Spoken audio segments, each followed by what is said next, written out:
현대전에서 드론과 무인 항공기는 핵심 무기로 자리 잡았으며 전장의 정보 우위와 작전 성공률을 크게 높이고 있습니다. 최근 인도와 파키스탄 간 무력 충돌에서 드론과 무인기의 활용이 전쟁 양상을 크게 변화시키고 있는데요. 양국 모두 드론을 적극적으로 운용하며 정보 수집, 정밀 타격, 방공망 노출 등 다양한 임무에 투입하고 있습니다. 인도는 이스라엘제 하롭 자폭 드론을 대량 운용하여 파키스탄 내 주요 군사시설과 방공 레이더, 카라치, 라호르, 라왈핀디 등 도시들까지 공격하는 데 투입했습니다.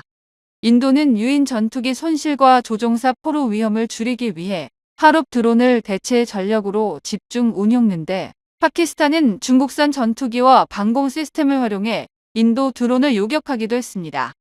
파키스탄은 중국산 전투기 젠10과 방공 시스템을 활용해 인도 드론 하롭과 헤론을 요격했다고 전했는데, 실제로 하롭 드론 잔해가 현지에서 발견되기도 했습니다.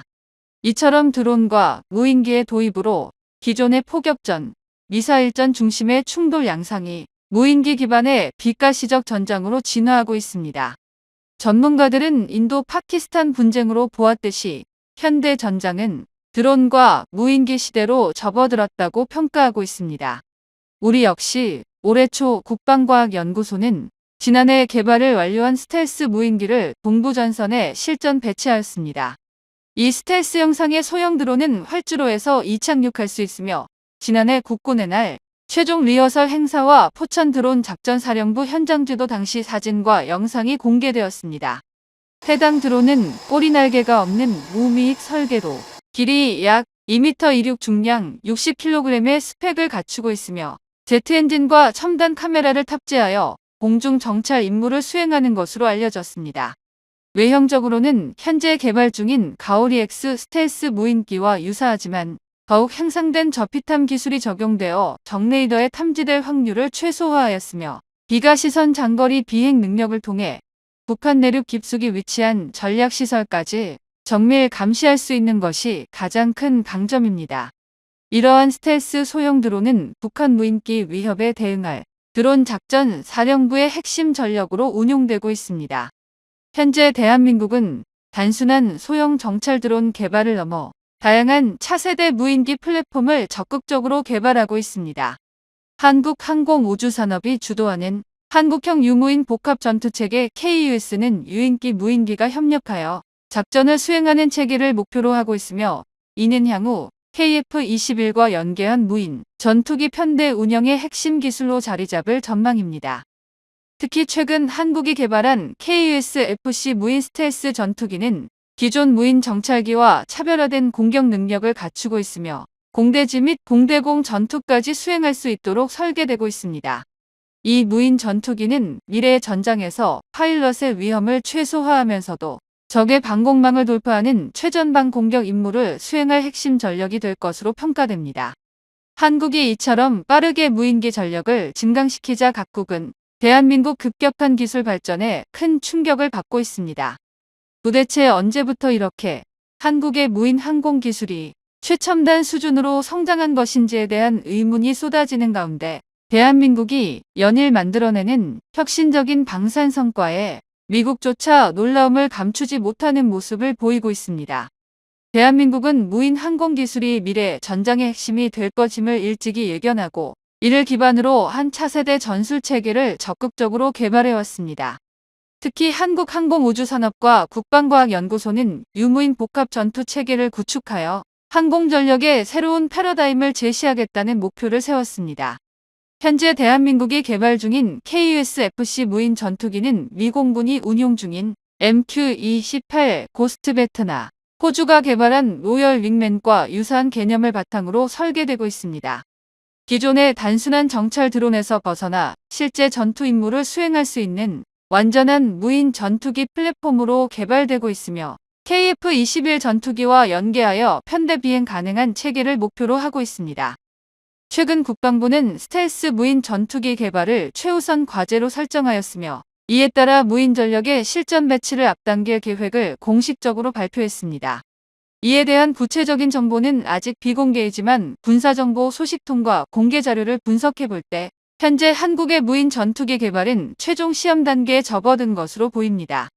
저피탐 설계와 응동 스텔스 기술이 적용되어 레이더 탐지를 피할 수 있으며 원거리에서 적진 깊숙이 침투하여 정찰 및 타격 임무를 수행할 수 있는 강력한 성능을 갖출 것으로 전망됩니다. 국방부는 올해 하반기 중으로 스텔스 무인 전투기의 시제기 제작을 완료하고 2028년 KF-21 전투기의 양산 시기에 맞춰 유무인 편대 전투 능력을 완벽히 구현하겠다고 공식 발표했습니다. 이는 단순한 무인기 전력화를 넘어 대한민국이 세계적으로도 손꼽히는 최첨단 항공 전력을 구축하겠다는 전략을 의미합니다. 대한민국은 동북아 주변국들과 달리 무기 개발의 모든 과정을 첨단 기술력으로 해결하는 방식을 선택하고 있으며 이제는 그 결과가 가시적인 성과로 나타나고 있습니다. 특히 한국은 최근 비약적인 기술 발전을 이루며 연이어 새로운 무기 체계를 성공적으로 개발하고 있으며 세계 각국이 이에 주목하고 있습니다. 이제 한국은 단순한 방산 후발주자가 아니라 미국, 유럽과 함께 차세대 전투 체계를 주도하는 핵심 국가로 부상하고 있습니다. 최근 대한민국이 개발한 차세대 전투기 엔진 역시 세계를 놀라게 할 준비를 하고 있으며 이러한 혁신적인 성과는 대한민국이 과거와 비교할 수 없을 정도로 강력한 기술력을 확보했음을 보여주는 결정적 증거가 될 것입니다. 현재 국방부 국방과학연구소 방위사업청 그리고 국내 방산업체들이 협력하여 개발 중인 스텔스 무인 전투기는 최첨단 기술이 집약된 차세대 전력으로 이미 많은 기대를 받고 있습니다. 특히 최근 국방부는 AI 기반 유무인 전투체계를 적극 도입할 계획을 발표했으며 여기에 킬웹 작전 개념을 본격적으로 적용할 것임을 공식화했습니다. 킬웹 작전은 대한민국 방위 전략의 핵심 개념으로 적의 도발을 감행하기 전 정밀한 표적 식별과 신속한 타격을 통해 위협을 무력화하는 새로 작전 운용 체계입니다. 기존의 킬체인 개념이 단계적인 타격 절차를 거친다면 킬웹 작전은 그물망처럼 촘촘한 표적 처리 시스템을 통해 더욱 빠르고 효과적으로 적을 제압하는 방식입니다. 이는 북한이 핵미사일을 발사하기 전 완벽한 감시망을 구축하여 조기에 교란하거나 선제적으로 파괴하는 전략적 접근법으로 미래 전장에서 매우 중요한 역할을 하게 될 것입니다. 이러한 킬웹 작전에서 가장 이상적인 무기 체계로 꼽히는 것이 바로 KF-21과 무인 전투기가 함께 편대를 이루는 유무인 복합체계 멈티입니다. KF-21 전투기가 지휘 및 공중전 수행 역할을 맡고 무인 전투기가 적진 깊숙이 침투하여 정찰 타격 교란 임무를 수행하는 방식으로 작전이 진행됩니다. 이를 위해 한국항공우주산업은 차기 군단 무인기 체계 개발을 위해 고강도 경량 소재를 적용한 신형 스텔스 무인기 도입을 검토하고 있으며 사실상 개발 계획이 공식화된 상태입니다. 무인 전투기의 핵심 요소 중 하나는 단순한 정찰 기능을 넘어 전자전 통신, 중계 표적 지시 등의 다목적 임무 수행 능력을 갖추는 것입니다. 특히 전자전 능력은 킬웹 작전에서 필수적인 요소로 적의 방공망을 교란하거나 핵심 표적을 교란하는 역할을 수행합니다. 이에 따라 최근 한국군은 레이더 탐지를 최소화할 수 있는 스텔스 설계 기술을 공식적으로 확보했으며 이를 활용한 무인 전투기 개발이 진행 중입니다. 이와 같은 스텔스 무인 전투기가 AI 기술과 결합될 경우 미래 공중전에서 결정적인 전력으로 자리 잡을 것이라는 전망이 나오고 있습니다. 특히 KF-21과 연계한 유무인 복합편대는 전투 효율성을 극대화하고 조종사의 생존율을 높이는 한편 적의 핵심 전력을 선제적으로 무력화하는 전략적 게임 체인저로 떠오르고 있습니다. 대한민국은 이와 같은 최첨단 전력을 바탕으로 미래 공중전의 흐름을 주도하는 국가로 자리매김할 것이며 킬웹 작전이 실전 배치될 경우 한국군의 작전 수행 능력은 세계 최고 수준으로 도약할 것입니다. 한국형 스텔스 무인 전투기가 KF-21 전투기와 함께 공중 임무를 수행하거나 무인기로만 구성된 전투 임무를 수행하는 역할도 하게 될 것입니다. 한국항공우주산업이 개발한 KF-21 전투기는 물론 다목적 헬기 및 다양한 한국 항공기들, 함께 운용되는 다양한 유무인 복합편대 구성에 대한 계획과 연구도 진행 중입니다. 이는 임무 조건에 따라 유연한 편대 임무 구성을 가능하게 할 것입니다. 이를 위해 편대 간의 임무 분산, 지능형 통제 시스템 개발, 자유화된 임무 수행, 전술적 고기동 능력 확보를 주요 목표로 하고 있습니다. 이뿐만이 아닙니다. 스텔스 무인 전투기는 편대 임무와 함께 개별 임무도 수행하게 될 예정입니다. 스텔스 무인 전투기의 개별 임무는 감시 및 정찰, 작전 초기적 방공망 무력화, 공중제압 그리고 핵심 기체 중심 호위 등의 임무를 할 수 있습니다. 기본적인 임무에 더해 유인기와 함께 화력 공세를 하기 위한 준비도 이루어지고 있습니다. 한국이 개발 중인 가오리 X2는 스텔스 전투기 특유의 내부 무장창 설계도 진행하고 있습니다. 일반적 스텔스 무인기와 차별화될 수 있게 광대역 스텔스 형상을 취하는 가오리 X2는 내부 무장창에 고성능 유도폭탄과 공대공 미사일을 장착할 수 있도록 설계되어 있습니다. 국산 초음속 전투기인 KF-21 전투기와 가오리 X2가 유무인 복합편대 멈티 구성하여 직접적으로 운용되며 한국의 영공 안보를 높여 나갈 것입니다. 이를 위해 대한민국은 블록2를 위한 성능 개량에 박차를 가하며 한국산 무인기 엔진 기술까지 국산화를 시도하고 있습니다. 대한민국은 세계 방산 시장에서 옵독서기 위해 KF-21부터 스텔스 무인기까지 하나씩 나오고 있는 만큼 대한민국의 군사무기 개발 미래가 밝게 느껴집니다. 현재 개발 중인 엔진 국산화 역시 연구진들을 믿고 응원하는 것이 성공할 수 있는 길이라고 생각됩니다. KF-21 전투기의 양산이 시작하면서 중국이 이를 예의주시하고 있습니다. 한국이 독자적으로 개발한 4.5세대 전투기는 전 세계적으로 주목받고 있으며 특히 중국은 한국의 방산 기술력이 자신들의 예상보다 빠르게 성장하고 있다는 점에 긴장하고 있습니다. 중국의 군사 전문가들은 KF-21 전투기가 양산을 시작했고 5세대로 개량 가능성이 높아지자 최신 A4 레이더와 스텔스 기술이 적용되면서 성능 면에서 상당한 경쟁력을 갖출 것으로 평가하고 있습니다. 이는 중국이 자국의 전투기 산업을 보호하기 위해 한국의 전투기 수출 시장을 견제해야 한다는 논리를 펼치는 배경이 되고 있습니다. KF-21 전투기는 미국과 유럽의 5세대 전투기보다 가격 경쟁력이 뛰어나며 동남아를 비롯해 중동 지역에서 높은 수요를 기록할 가능성이 큽니다. 이에 따라 중국이 기존의 군사 장비를 수출하던 국가들 역시 KF-21 전투기를 주목하면서 한국의 방산 시장이 더 확대될 것으로 보입니다. 중국이 자국 전투기인 젠20 전투기와 젠31을 통해 시장을 선점하려 했으나 KF-21 전투기가 동급의 성능을 제공하면서도 비용 측면에서 경쟁 우위를 확보하자 이에 대한 경계심이 더욱 커지고 있는 것입니다. 뿐만 아니라 한국이 KF-21 전투기를 발판 삼아 향후 5세대 전투기 개발까지 추진할 가능성이 크다는 점도 중국이 우려하는 부분입니다.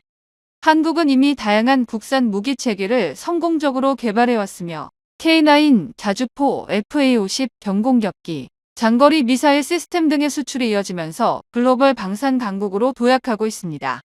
이러한 배경 속에서 KF-21 전투기가 전 세계적으로 성공을 거둘 경우 한국의 항공방위 산업이 더욱 발전할 것이며 이는 중국의 전투기 시장에도 직접적인 영향을 미칠 수밖에 없습니다. 한국은 단순한 전투기 개발을 넘어 KF-21 전투기를 중심으로 한 공중 전력화를 지속적으로 추진하고 있습니다. 이는 단순한 국방력 강화에 그치는 것이 아니라 국제 무기 시장에서의 주도권을 확보하는 과정으로 볼 수 있습니다. KF-21 전투기의 발전이 가속화될수록 한국의 기술력에 대한 중국의 견제와 긴장은 더욱 심화될 것으로 예상됩니다. 최근 대한민국 국방과학연구소에서 KF-21 개발과 함께 미사일 및 유도폭탄의 필수적인 첨단 광학창 개발에 성공했다는 소식이 들려왔습니다. 광학창은 미사일이나 유도폭탄의 표적 탐지 및 정밀 타격을 위해 필요한 핵심 부품입니다. 광학창을 자세히 보면 투명한 유리처럼 보이지만 내부의 적외선, 레이저, 신호등을 수신하는 센서 시커를 보호하면서도 신호가 잘 통과할 수 있도록 설계되어야 합니다. 기존 광학창에는 사파이어 유리가 대표적으로 사용됐으나 사파이어는 특정 파장인 중적외선만 투과시키고 레이더 전파는 투과시키지 못하는 한계가 있습니다. 미국 등 주요 군사 강국은 광학창 소재와 가공 기술을 전략 물자로 엄격히 관리하고 있어 한국도 독자적인 기술 확보가 필수적입니다.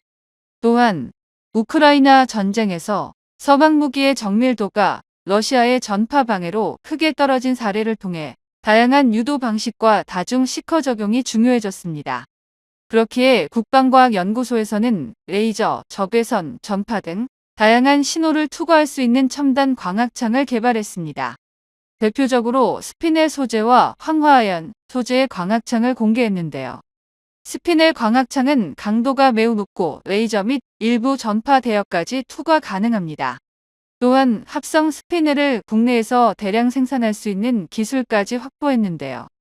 황화아연 광학창은 원적 외선까지 투과 가능해 고고도 대공 미사일 등에서 활용합니다. 다만 황화아연의 강도는 스피넬보다는 낮은데요. 이 기술로 인해 앞으로 개발될 국산 미사일 유도폭탄, 공대공 미사일, 대공방어 미사일 등 첨단 무기체계의 성능이 크게 향상될 전망입니다. 미국 등으로부터 수입에 의존하던 핵심 부품을 국산화함으로써 무기 개발의 자립성과 전략적 독립성을 확보하게 되었습니다. KF-21 전투기의 발전이 가속화될수록 한국의 기술력에 대한 중국의 견제와 긴장은 더욱 심화될 것으로 예상됩니다. KF-21 전투기의 모든 시작은 성능 시험과 비행 이륙에 성공한 순간부터 있습니다. 중국의 시진핑은 한국군의 KF-21 전투기에 탑재될 고폭탄 미사일을 예의주시하고 있었습니다. 국방과학연구소는 KF-21 전투기의 무장 성능 개량을 위한 가장 혁신적인 방법으로 사거리 800km 이상의 초장거리 미사일을 독자 기술로 개발하는 것이 필수적이라고 밝혔습니다.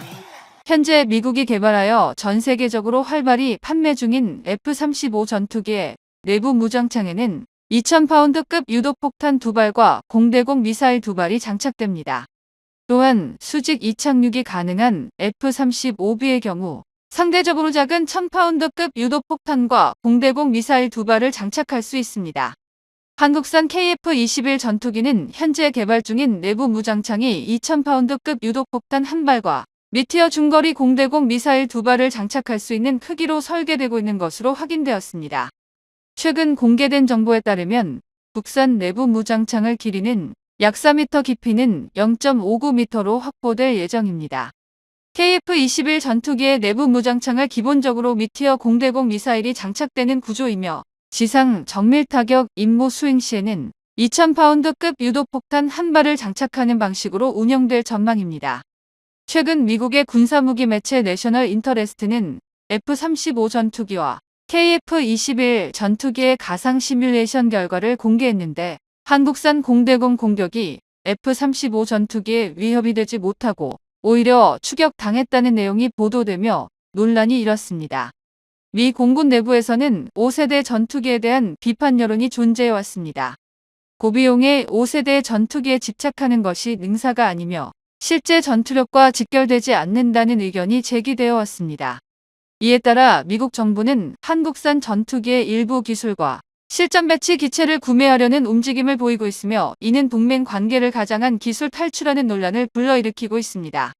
미국이 여전히 한국의 방산 기술력을 탐내고 있다는 사실이 드러나며 여러 국가들의 관심이 집중되고 있습니다.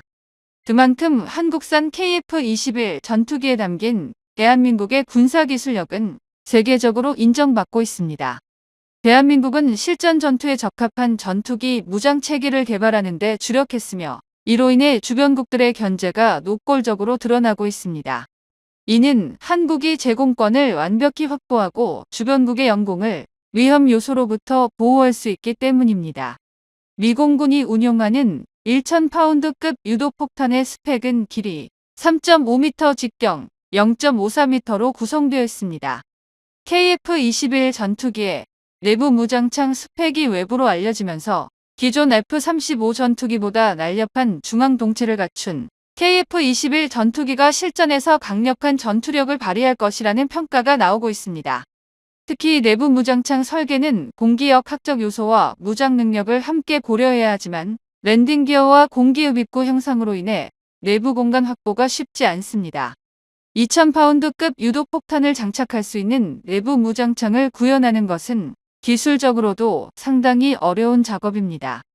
그러나 KF-21 전투기는 무장창 도어가 이중 구조로 열리는 설계를 적용하여 비행 중 무장창이 개방되더라도 공기 저항이 최소화할 수 있도록 설계되었습니다. 스텔스 전투기의 핵심 요소인 내부 무장창은 중앙 동체 하부에 장착되지만 그 위로 공기흡입구가 지나가고 좌우에 랜딩 기어가 위치하여 공간 확보가 쉽지 않습니다. 또한 내부 무장창이 기체의 구조적 강성을 유지하면서도 무장 능력, 비행 성능, 내구성까지 최적화하도록 설계되어야 하기 때문에 정밀한 기술력이 필수적입니다. 비행 중 무장 투하를 위해 내부 무장창을 개방할 경우 내부 깊이가 너무 깊으면 압력차로 인해 무장이 정상적으로 분리되지 않고 오히려 기체에 충돌할 가능성이 있습니다. 이러한 문제를 방지하기 위해 내부 설계를 정밀하게 조정해야 하며 내부 무장창이 개방된 상태에서의 공기 저항도 최소화해야 합니다. 이러한 기술적 한계를 극복하지 못하면 스텔스 전투기에서 내부 무장창을 운용하는 것이 불가능해집니다. 이 모든 점을 고려할 때 스텔스 전투기가 극소수 국가만이 개발할 수 있는 최첨단 군사기술의 집약체라는 사실을 다시 한번 확인할 수 있습니다. 스텔스 전투기는 고도의 설계 기술이 요구되며 적에게 은밀하게 접근하여 공중무장을 발사할 수 있는 전략적 자산입니다. 한국은 빠른 속도로 이러한 기술력을 확보하고 있으며 대한민국 공군은 KF-21에 초장거리 미사일을 장착하여 중국의 주요 도시들을 순식간에 타격할 수 있도록 준비하고 있습니다. 대한민국의 강력한 자주국방을 실현하기 위해 KF-21 전투기의 성능을 개량하는 가장 효과적인 방법은 경쟁기체를 압도할 성능의 강력한 국산 미사일을 직접 장착하여 무장체계를 극대화하는 것입니다. 현대 전쟁에서는 미사일 한 발에도 수십억 원을 투자하며 이는 제공권 확보가 전쟁의 승패를 가할 만큼 중요하기 때문입니다. 한국산 초음속 전투기 KF-21 보람에는 이름에 걸맞게 적에게 두려움을 안겨줄 날카로운 미사일을 탑재해야 합니다. 더불어 이 무장체계의 성능이 완벽히 보장되어야만 대한민국이 독자적으로 개발한 전투기를 자신있게 수출할 수 있으며 한국 공군의 전력 또한 한층 강화될 것입니다. 현재 KF-21에는 초음속 공대함 미사일, 장거리 공대지 미사일 그리고 극초음속 미사일까지 다양한 첨단 무기들이 장착될 예정입니다. 이는 단순한 전투기가 아닌 다목적 전투 플랫폼으로서의 역할을 수행하기 위해 개발된 것입니다. 여기에 더해 레이저 무기와 같은 차세대 무기의 도입 가능성도 꾸준히 연구되고 있으며 이는 대한민국이 세계 최첨단 군사기술을 선도하는 국가로 나아가고 있음을 보여줍니다. 특히 KF-21 최종 진화형은 6세대 전투기로 도약할 가능성이 높습니다.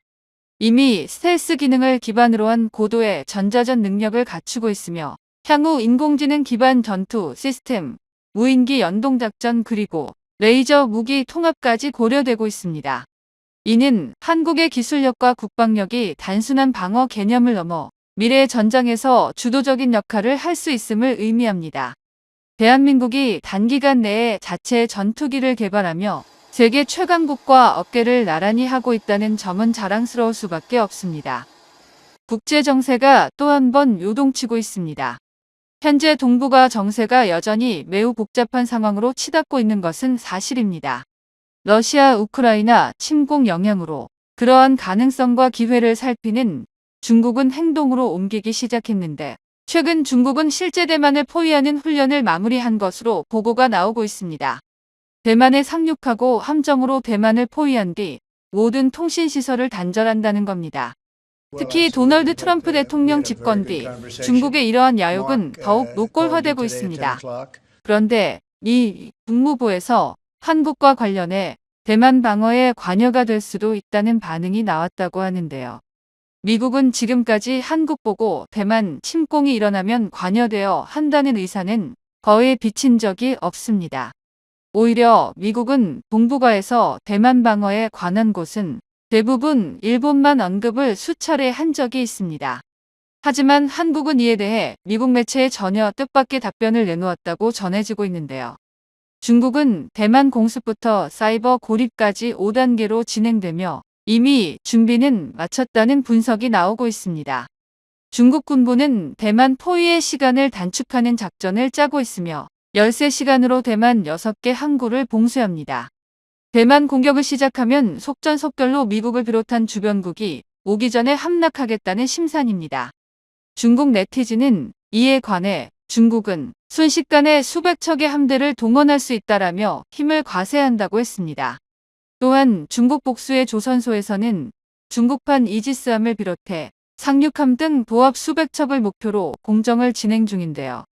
관계자들은 한국은 초보가 가치 선박에 최근 수주가 집중된 반면 중국은 벌크선이나 컨테이너선 등 중간 사이즈 수주를 휩쓸고 있으며 수주가 많다 보니 이러한 선박을 빠른 시간 안에 건조하는 능력이 생겼고 이제 시진핑 국가주석의 사면임과 그가 대만 수복 의지를 보이자 더욱 함대 건조에 박차를 가한다는 것입니다.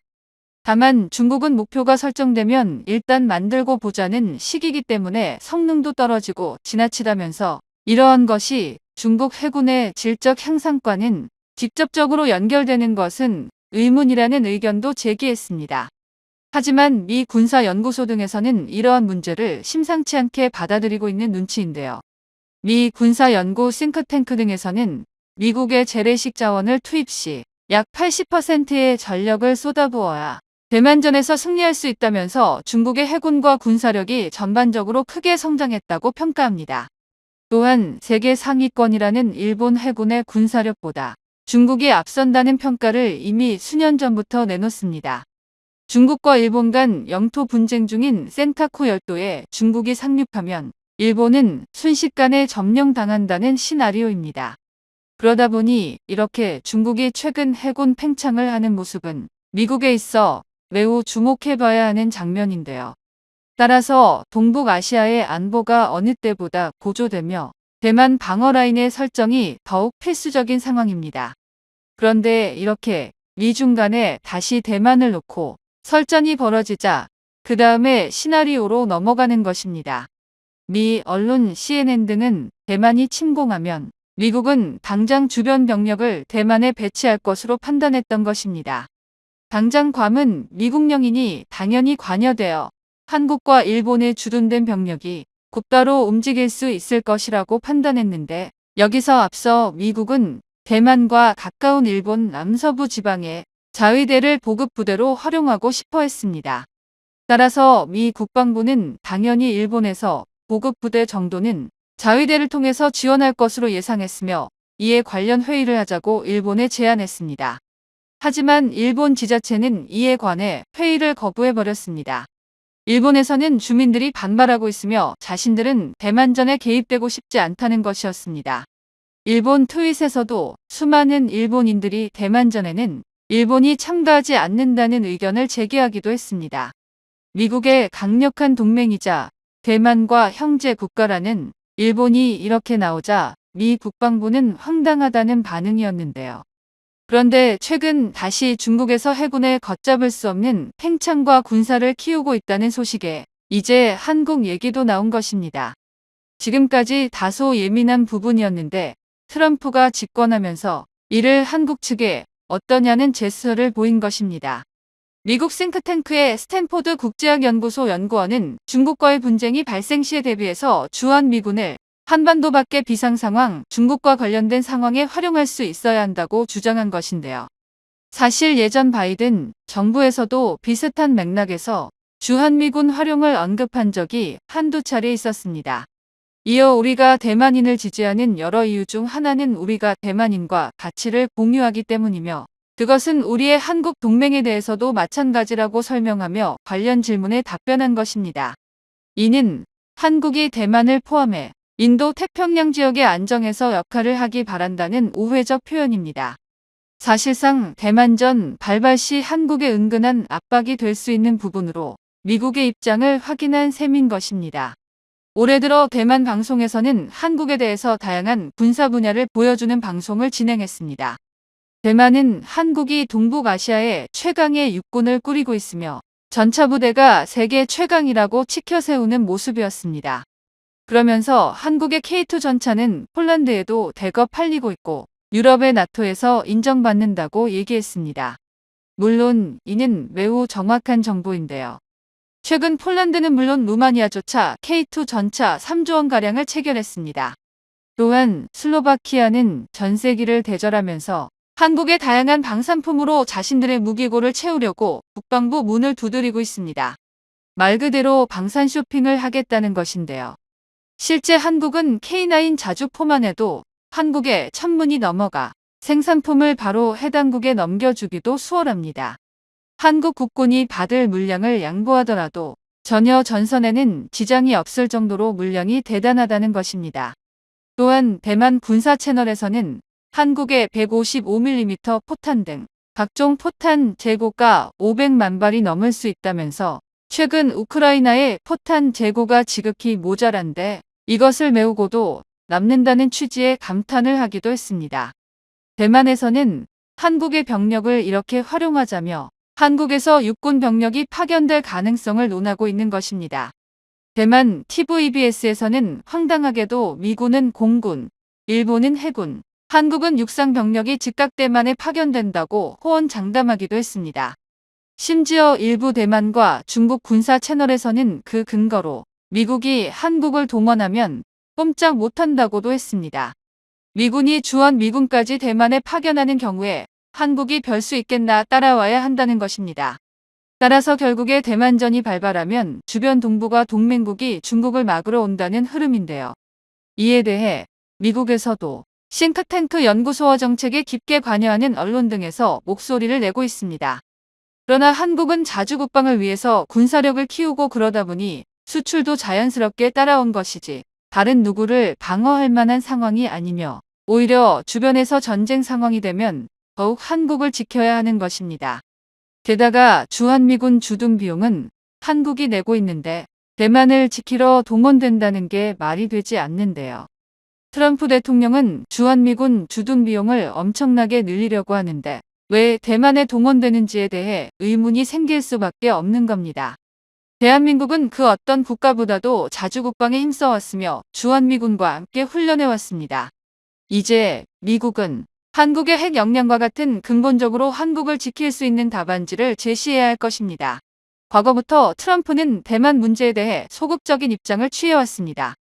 이는 그가 중국과의 관계에서 무엇보다 경제적 이익을 중시한다는 신호로 해석되는데요. 그는 과거에도 중국이 대만을 침공하더라도 미국은 군사적 개입을 하지 않겠다는 입장을 밝혔습니다. 장사꾼이자 지독한 현실주의자인 트럼프는 대만과의 의리나 지정학적 가치보다 대만의 반도체 산업, 특히 세계 최대 반도체 파운드리 기업인 TSMC의 가치를 높게 평가하고 있는데요. 이는 트럼프뿐만 아니라 미 정부도 어느 정도 같은 생각인 것 같습니다. TSMC가 세계 반도체 공급망에서 독점적 위치를 차지한 가운데 TSMC는 미국의 주도 아래 해외 공장 이전 작업을 하고 있는데 2026년이면 TSMC의 주요 생산 공장 이전이 어느 정도 마무리될 예정입니다. 따라서 이 시점에서 중국이 대만을 무력으로 점령한다면 미국의 개입 가능성은 점점 더 작아질 텐데요. 트럼프의 당선은 대만의 국가 소멸이라는 파국적 결과를 가져올 수 있으며 이는 국제사회에서도 엄청난 충격을 불러일으킬 전망입니다. 또한 대만이 중국과의 갈등에서 위험에 처하더라도 트럼프가 대만 방어에 소극적 태도를 보일 수 있는 명분을 제공할 것입니다. 대만은 망해도 좋으니 TSMC만 지키자는 것인데요. 이는 당연히 대만의 생존에 심각한 위협이 될 수 있습니다.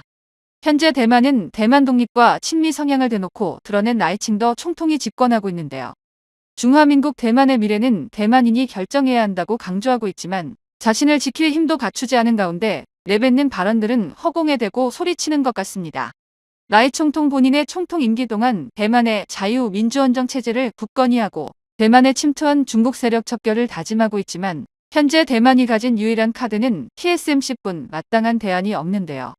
대만의 주미대사는 미국 일간 워싱턴 포스트와 최근 인터뷰에서 러시아와 전쟁 중인 우크라이나에서 대만이 배운 가장 중요한 교훈은 스스로 자신을 먼저 도와야 남의 도움을 받을 수 있다라고 밝혔습니다. 그러나 최근 대만 정부의 행보를 보면 말과 행동이 따로 논다는 것을 알 수 있는데요. 대만 예산회계 통계국이 밝힌 대만의 2025년 국방 예산은 2천억 달러, 한화 약 26조 원 규모였습니다. 물론 작년보다 8% 증가한 수치지만 대만이 강조했던 스스로 돕는 행위라고 도저히 볼 수 없는 작태였습니다. 최근 대만에서는 한국산 무기가 필요하다며 긴급히 연락을 취하고 있는 상황이 도래했는데요. 미국의 공군력이 막강하더라도 미 본토에서 대만 해협까지는 상당한 거리가 떨어져 있고 시간을 벌어주면서 중국 해군을 억제할 수 있는 억제기가 가장 먼저 필요하다는 의견이 나온 건데요. 그런데 대만은 미국으로부터 망연자실한 소식을 듣게 되었습니다.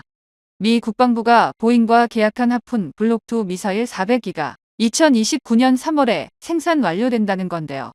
2029년이면 지금보다 6년이나 뒤이기 때문에 이는 매우 늦다라고 할 수 있는데 이러한 소식이 나가자 군 관련 각종 채널에서는 그 사이에 전쟁이 나겠다는 우려가 나오고 있습니다.